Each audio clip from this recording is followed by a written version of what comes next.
that's a lot of good stuff, and it's a lot of good stuff for us to begin thinking about what we can affirm and what we can build on as a church. There are a lot of good things going on in our church. How do we strengthen them, and how do we focus them on God's overall sense of direction for us as a congregation? That becomes a critical issue. Now, what you have before you, and by the way, Claire, hate to do this. I need one. I can't put my hands on my copy right now. Is there an extra? You got an extra right here. We got it. All right, good.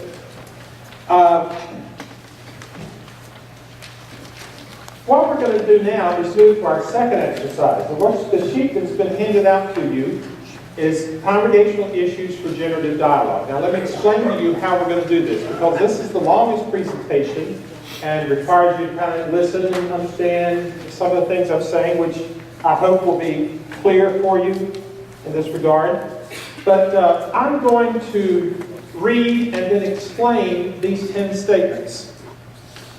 I want you to think about White Plains United Methodist Church on Friday night, April the 24th, 2015. On a scale of 1, with 1 being low, to 10, with 10 being high, how characteristic is that particular issue of us tonight? In other words, a 1 or 2 or 3 would be to say, in our dreams, is that characteristic of us? Or an 8, 9, or 10 would be, yes, that's us. Or anywhere in between. And so that's up to you personally. You don't need to get what your neighbor says. At the end of this exercise time, my assistants are going to hand out a tally sheet that you'll be able to use to put your numbers down that'll then come into me, and I'll use those to do some of the assessment. And so, again, you're asked to rate each one of these on a 1 to 10, depending upon where the church is. The first thing I'll do in each case is to give you the title, because you notice the title of each of the 10 issues is missing. So the title of number 1 is Visionary Leadership. Visionary Leadership. And here are the words. Our congregation has a strong, clear, and passionate sense of our identity involving mission and purpose, that is, who we are, our core values, what we believe or highly value, our vision, where we are headed, and our spiritual strategic journey as a congregation, how we are getting there. In other words, it's basically asking the question tonight to you as a congregation, do we know who we are under God? Are we clear at White Plains about what we value and believe? Do we know where we are headed? And are we intentionally trying to get there? If you want to simplify it, you simplify it down to 3 words. Do we have vision plus intentionality? Vision meaning a clear sense of where God is leading us, and we're intentional about aligning the programs, ministries, and activities we do in order to fulfill that vision. Now, let me help you to understand this, and I will spend more time explaining number 1 than I will any of the other of the 10. Vision is not a 15-word or less statement that is crafted in the proverbial smoke-filled back room of a committee. That is presented to the congregation, printed on your worship folder, memorized, and regurgitated on cue. That's a vision statement. Any similarity between a vision statement and real vision is purely accidental. Vision is a movement of God that is memorable rather than a statement of humankind that is memorized. Hear that again. Vision is a movement of God that is memorable rather than a statement of humankind that is memorized. We cast and cast and cast vision in the sense of fishing casting, and then we ultimately get captivated by vision. Hear that carefully. We don't catch vision, we get caught by vision. Vision does not come from the conference or the district or the appointed elders. Vision comes from God. God is seeking to impart vision to the body, the church. We hope that our pastor and other leaders are among the first, if not the very first, to be captivated by vision, because they have a key role in being the voice of vision to the congregation. But vision is what is that which empowers us to be able to move forward as a congregation. And it's very important for us to have an understanding of that. So the question on number one is, hey, what's your vision? And the way it might work is this. One day you're shopping at a super Walmart, which means you've got a lunch under your arm because it's an all-day sucker, right? And you're pushing a cart down an aisle, and somebody is coming at you from the other direction, who you recognize them in terms of face familiarity as someone who has visited your church a time or two recently, but you don't remember their name, and that's all right, they don't remember your name either. You engage one another in conversation, and the woman says to you, I'm so glad I ran into you, because my husband and I were talking last night. We've been in town about 6 or 8 months now, and we've visited a lot of churches, and we've gotten it down to 3, and yours is one of the 3 churches. But it would really be helpful to me if you would indicate to me, what is it that's so special about your church? And you just smile, you beam, because you know the answer. And in your own words, you share with them the vision of the church. Well, at White Plains United Methodist Church, we are... Could you answer that? And a few days later, when you're with some of your friends from the church, you tell them about the encounter, they want to know what you said. And you tell them what you said, they said, yeah, that's about what I say. Now, I use this illustration when I say that. You know, it's not that you're repeating a memorized statement. You are with your heart, soul, mind, and strength talking about the vision of your church. Now, there may be a statement around somewhere, but that's what you're doing. A church that is clear about its vision, if 20 to 25% of the average number of active attending adults present on a typical Sunday for worship could answer the super Walmart question, what is your vision? Or what is so special about you? And if every time major decisions come up in the life and ministry of the church, you always are asking the question, how will this help us fulfill our vision if we make this decision? Then your congregation is likely captivated by vision. So visionary leadership means that 20 to 25% of your average Sunday attendance as adults are captivated by vision at a minimum and are helping to lead the church forward in that sense of direction.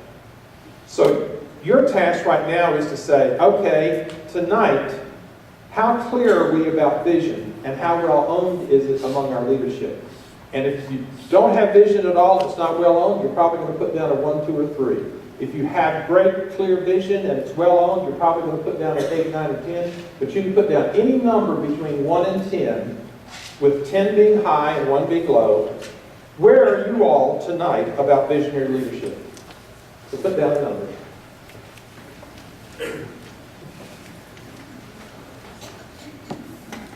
Number 2. Number 2 is called, the title is Relationship Experiences. Relationship Experiences. Our congregation is doing well at attracting people to a Christ-centered faith journey, evangelism, and at helping people who are connected with our congregation to be on an intentional and maturing Christ-centered faith journey, discipleship development. Among the results of the faith journey of people in our congregation is a deepening spirituality, the development of numerous new leaders, and a willingness by many people to get actively involved in congregational leadership positions and in places of ministry service within and beyond the congregation or lay mobilization. Relationship experiences is about the disciple-making process in the life and ministry of a church. How are we doing at relating to God, to one another, and to the community context in which we find ourselves at this time as a church? How are we doing, particularly at adult discipleship development, but development of all believers, or those becoming believers and followers of Jesus Christ throughout their life from birth forward? How's that going for us? And is it happening well and naturally? And are there a lot of high percentage of our people involved in deepening relationship experiences with God, one another, and our context? Now, do not complete that one yet, because in order for you to understand that one, I've also got to do number 3, because they are two sides of the same coin. Number 3, the title is Programmatic Emphases. Programmatic Emphases. And the words are, our congregation has outstanding programs, ministries, and activities for which we are well known throughout our congregation, and our geographic community are the target groups we serve. Our programs, ministries, and activities seem to be growing in numbers and quality. Our programs are meeting real, identified spiritual, social, and emotional needs of people. Now, the programs in a church are the programs, ministries, and activities that we calendar for, we budget for, we provide space for, we provide staff for, we provide volunteers for. They are the visible things we do that we hope result in deepening our relationship experiences with God, one another, in the context in which we serve. So relationship experiences, number 2, and programmatic emphases, number 3, work together. However, one of them could be rated high and the other low. It doesn't mean that they are quite balanced. In other words, we may be doing a great job in one and not necessarily a great job in the other. Let me give you an illustration maybe to help this be clear. Let's take something that virtually we all participate in. You know, worship. Is Sunday morning worship a program of this church or a relationship experience of this church? Think about that a minute. And the answer is yes, no, and maybe. You know, when this church was founded, it was determined that one of the things we would do regularly is to have corporate worship of God. Over the years, we have probably spent the largest percentage of our capital money building or renovating a space in which we could do worship. If you think about the staff people who touch worship as a part of their role and responsibilities, and it's probably the single largest item in our budget. We often have a year's plan of worship. I heard tonight maybe at least a 6-month plan of worship. The music leaders prepare for worship on a weekly basis. Ray sometimes even prepares for worship on a weekly basis. We carry it out, we evaluate it, and we do it all over again the next week. You know, that sounds like a program to me. Now, how you evaluate whether or not worship in your church is a program primarily or a relationship primarily has to do with what people think, feel, or say when they leave worship. If people think, feel, or say, been there, done that, got a new t-shirt, a new notch in my Bible, see you next time I'm in town on the weekend, and think coming to church is a high priority. Those people attended a program event. But if people leave worship saying, wow, I experienced the presence of God today. I really needed the refreshment of worship today. It's been a tough week. And the week coming up doesn't look like it's going to be any lighter. I really loved the music today. I connected with it. You know when I felt God the most? It was during about a 22-second period when somebody forgot what was next and everything was silent. And there was God. Uh-oh. Ray's been reading my Facebook page again. How else did he know to preach on that this week? Yeah, all right. So, if more people than not, on more Sundays than not, leave worship saying the second set of things as opposed to the first set of things, then worship in your church is a relationship experience. So you see how some things can be both in terms of what's happening? So now, think about it. How are we doing it at relating to God, one another, the context in which we serve? Is that happening in our church? On a scale of 1 to 10, with 10 being high, what number would you give it? And how are the programs, ministries, and activities of our church? On a scale of 1 to 10, where would I put it?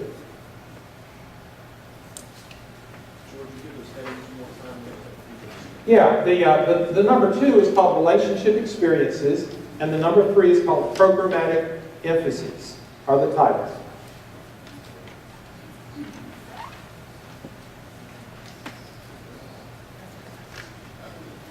Number 4. The title of number 4 is Accountable Management. Accountable management. Here are the words. Our congregation has excellent flexible management systems that empower the future direction of our congregation rather than seek to control the future direction.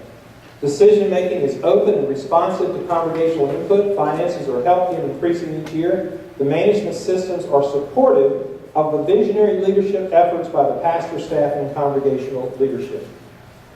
Accountable management. One of the colloquial ways to say this is it deals with the 4 B's. The 4 B's are bodies, bucks, boards, and buildings. Bodies meaning the people who are appointed here, or called here to serve, or are employed, and the volunteers. Bucks meaning our finances and other things of significant economic value. Boards meaning our governance system, how we make decisions around here. And buildings meaning our facilities and grounds. The key thing about accountable management is this. If you'll notice in the first 3 that we've dealt with, visionary leadership, relationship experiences, programmatic emphases, there's a core word in each of those 3, and it's in the first word. Vision, relationship, program. There is a core word in the 4th one, accountable management, but it's in the second word, manage. Or management. So what does the word accountable mean as a modifier of the word management? Well, it can mean a lot of things. First of all, we need good, sound, moral, ethical, spiritual, accountable management systems in the life of our church. We need to do things decently and in order. The world is looking at churches waiting for us to trip up. We've got to do things well. We've got to do good due diligence.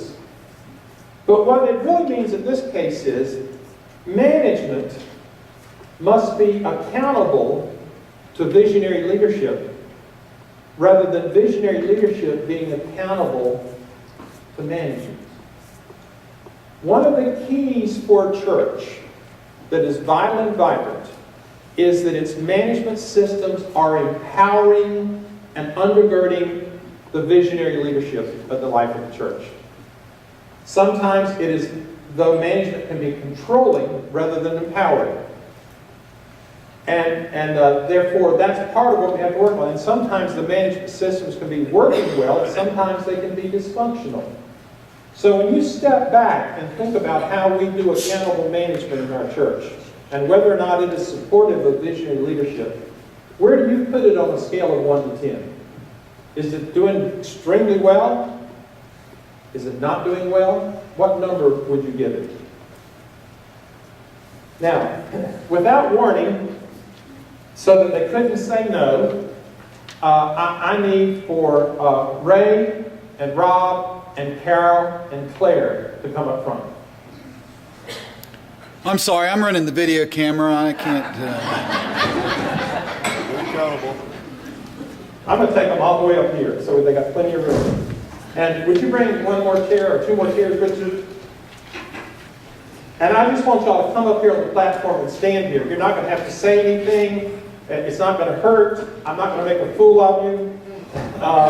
Well, maybe in Rob's case I will, but otherwise. But y'all just stand here in the line if you don't mind. Now, you know these people as Carol, Claire, Ray, and Rob. But I'm going to give them different names. This is vision, this is relationship, this is programs, and this is management.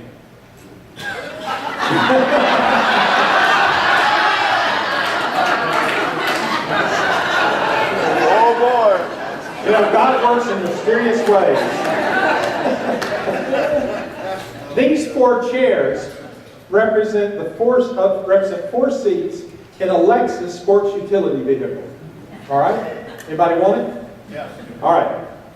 What we're going to, and this Lexus sports utility vehicle is a metaphor of the journey of the spiritual strategic journey of a congregation. And vision, relationship, programs, and management are the passengers in this vehicle taking the congregational journey. Vision. All right. Vision is driving and fueling the forward progress of the vehicle. All right. Relationships is navigating and flavoring the style of the journey. Right here. Turn left. She's reading the GPS system and helping us decide when we need to go off-road and smell the roses. All right? Programs are in the back seat behind relationship. Right here. Yeah, there is a sunroof. The sunroof is open. All right? And management is in the back seat behind vision. You missed a turn.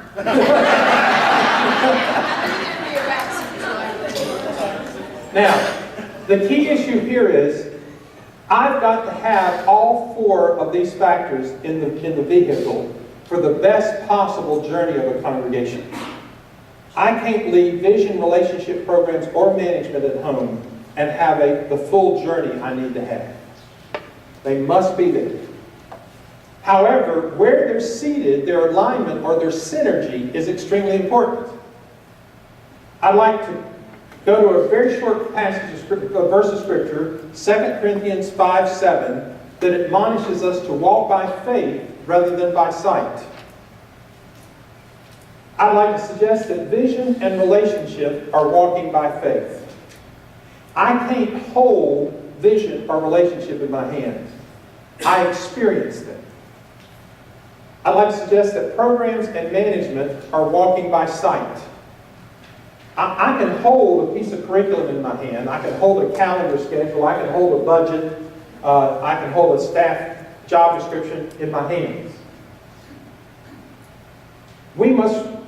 This journey must be led by faith, not by sight.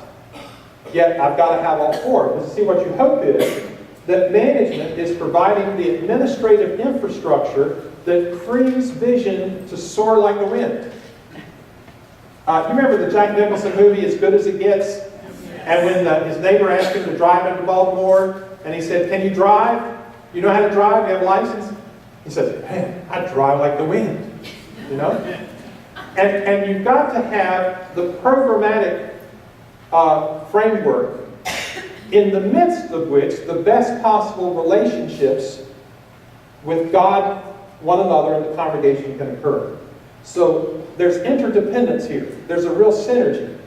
However, because these are real people in an imaginary vehicle, sometimes they get tired of the roles they're playing.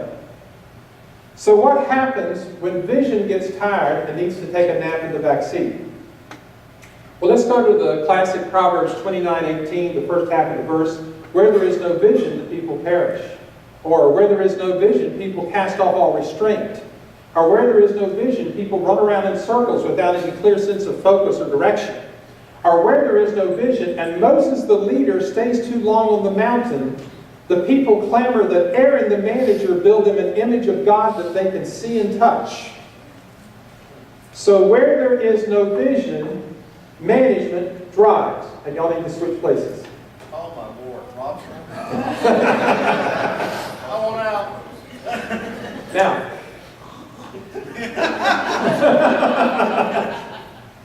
vision, management driving, somebody's got to drive when vision is not able to drive right now. Or else we're going to careen off the road into the ditch. So it is a good thing that management is ready to drive where vision is not proactively present. However, this is intended to be a respite for vision. And vision is going to renew itself in the sense of Isaiah 40:31, and mount up with new wings as eagles and soar and not become faint. But management, who doesn't read his Bible, says, "I'm finally in my rightful place. I'm in charge now." and so he squeezes that steering wheel real tight. And one of the other difficulties is that management and relationships don't really get along. He's not into this touchy-feely stuff. And so management keeps looking over his shoulder at programs in the back seat because they got along well. Well, So finally, relationship says, pull over. I need to take a nap too. And relationships and programs swap places.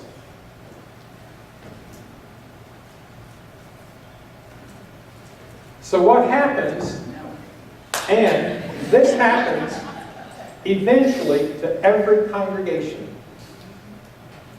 You have management driving, fueling the forward movement, forward, and programs navigating and flavoring the style of the journey, and vision and relationship asleep in the back seat, when they're the ones who are going to be the carriers of you into the future. And when we think about these churches, we say, and their name is Legion, for there are many. So part of the whole goal of the spiritual strategic journey process is to get vision, relationship, programs, and management into this vehicle in their right seat, functioning at full capacity, and not with management driving and programs navigating and relationships and vision asleep in the back seat. Thank you. Thank you all.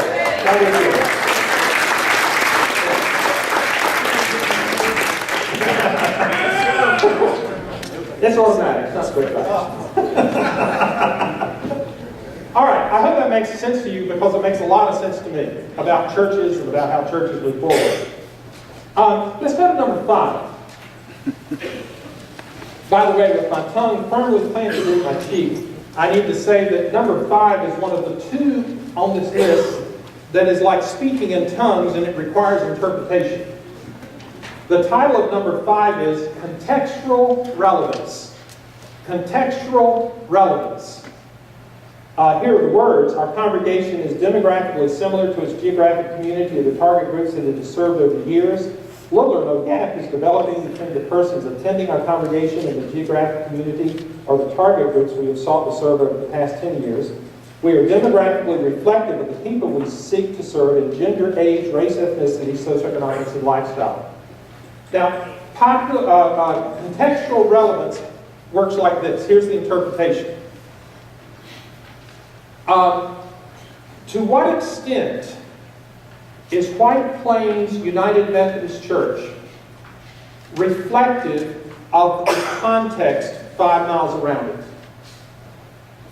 To what extent are we connected well with our geographic context and or the target groups that God has called us to serve? How are we doing?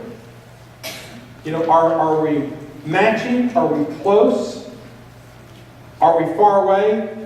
Has our context changed over a period of time? Are we age-wise similar to our context?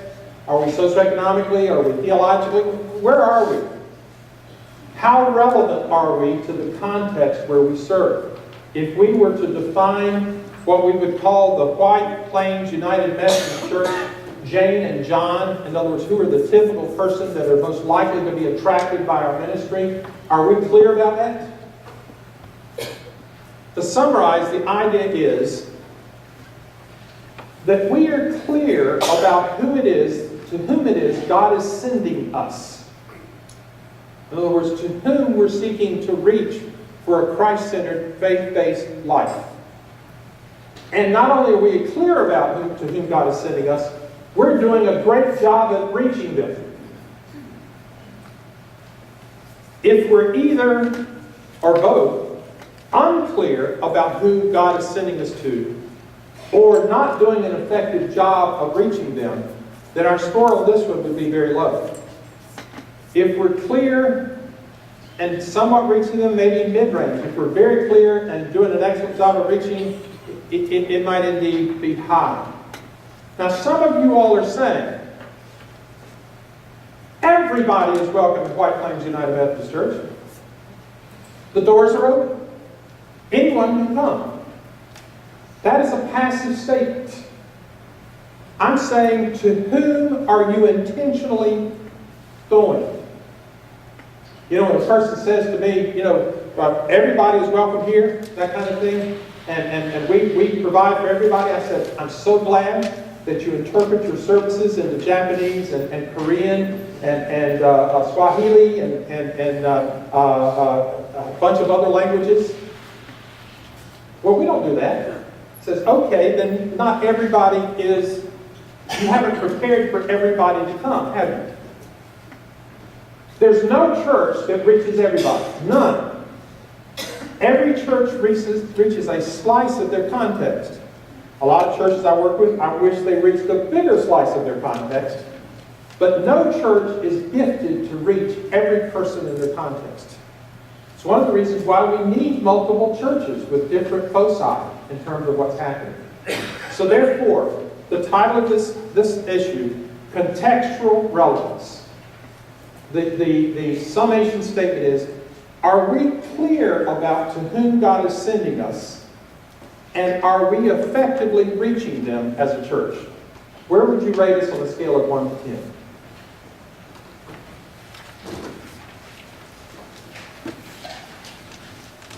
Now, if you'll turn over to the back page, numbers 6, 7, and 8 are a grouping together.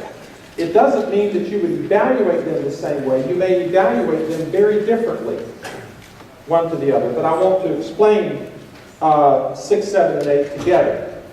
The title of 6 is Pastoral Leadership. We're basically talking here about your elders and your key programmatic leaders of the church who are on staff. Number 7, the title is People of Passion. People of Passion. And number 8 is People of Position. P-O-S-I-T-I-O-N. People of Position. Number 6 is basically saying, you know, our pastoral staff is doing a great job, or they're doing a lousy job. You know, somewhere on the scale of 1 to 10. But at best, our pastor has a genuine commitment to transition and change for our congregation that may lead to transformation and the achievement of the full kingdom potential of our congregation. In addition, our pastor and pastoral staff here additionally is highly respected by our congregation, and they will proactively support our pastors initiating leadership and vision casting as a part of the spiritual strategic journey. Number 7 is saying, I can name at least 7% of the average number of active attending adults in this church, which is for you all 30 people. I think I know 30 people who have positive spiritual passion for where God is in the process of leading our church, and they can be the leading edge of helping us in this spiritual strategic journey process to go there. I know that we have at least 30 people who this is true of them. Number 8 is saying, and we've got some good rank and file leaders.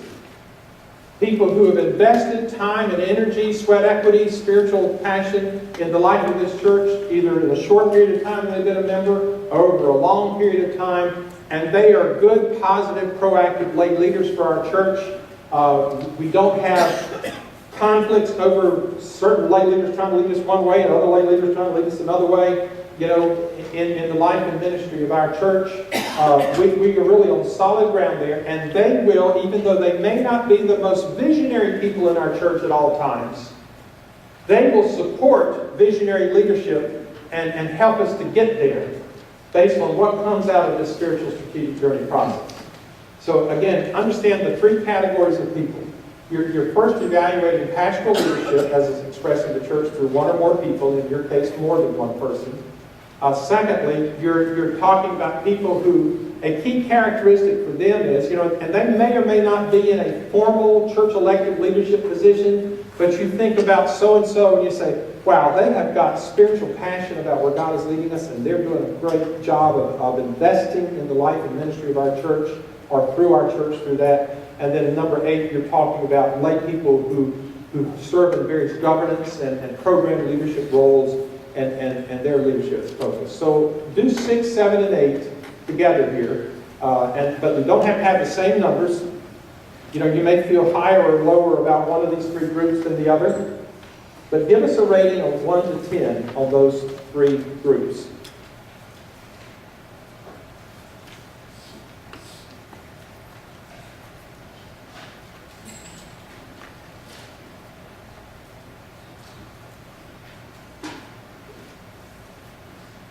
Number 9. The title of number 9, and this is the second one where it's speaking in tongues and requires interpretation. The title is Church Growth. Church Growth. And the simple phrase is, our congregation has grown in membership and weekly worship attendance during the past 5 to 10 years by a minimum of 10 to 15%. Or then you have the fast-talking radio announcer, or compared to the change over the past 5 to 10 years, the population or size of the geographic community, the target groups we serve, our congregation is sustaining the achievement of attendance that can be legitimately called growing compared to our geographic community or our target groups. Now, you may not know the numbers, but that's not important. What does it feel like? Does it feel like our church is growing numerically at this time? Does it feel like we're plateaued, we're neither growing or declining? Or does it feel like our church is declining in numbers? Now, why I say that this is one of those that requires some interpretation is this. Average weekly worship attendance is no longer a reliable figure to use to determine active participation in the life of church. Now, I'm turning 65, I said next month, it's in July. And when I was growing up in Baltimore, Maryland, full annual church attendance was a minimum of 48 Sundays a year. If you weren't attending at least 48 Sundays a year in your church and worship, you were backsliding. Now, how many of you grew up with that as the norm? You see? But that's not the norm anymore. That is nowhere near the norm. And so to compare attendance of 20, 30, 40, 50 years ago to attendance today is different. Also, I believe very deeply that you Methodists are like us Baptists. You count people unbiblically. I bet you count every individual person that comes into the church facilities on Sunday and the 3 dogs that cross the parking lot. I'd like to suggest to you that a better way to measure attendance is what the New Testament referred to as the oikos, the households. How many different households are present in church on a typical Sunday?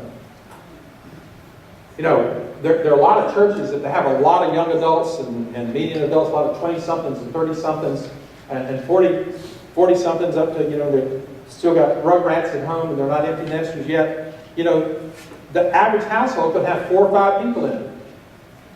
And the average number of people in the household of a church could be like, statistically 3.3 people. There are a lot of churches today because of the fact that not as many kids are being born. There are not as many married people as there used to be. Over 50% of the households in America now have only one adult in them. And that's all the singles people, the widowed people, divorced people, and just single parents and that kind of thing. And therefore, the average church now has about 2.2 people per household in it.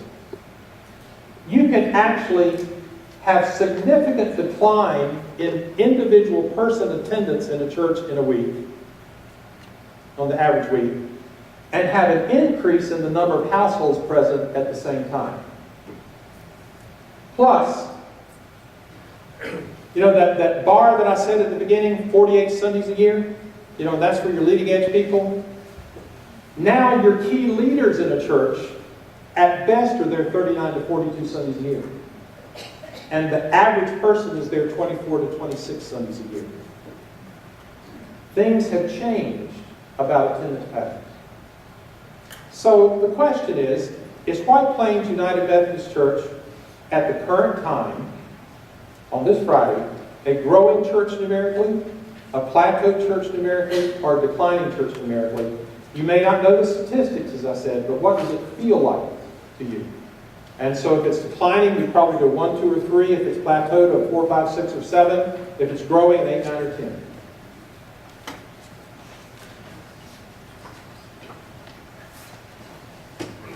Lastly, the last one, the title is number 10, Communication and Conflict. Communication and Conflict. Our congregation, it has clear, open, healthy communication channels that allow the congregation to identify and deal with any issues that might disrupt the sense of fellowship and unity and perhaps produce unhealthy conflict. Our congregation works hard at creating and nurturing healthy relationships as a Christ-centered faith community and uses our diversity to build a deep, qualitative sense of being on a common journey. Key sentence coming up here. We know how to disagree with one another without being disagreeable in a way that can destroy our relationship with God and one another. That's a fairly simple, straightforward set of sentences there.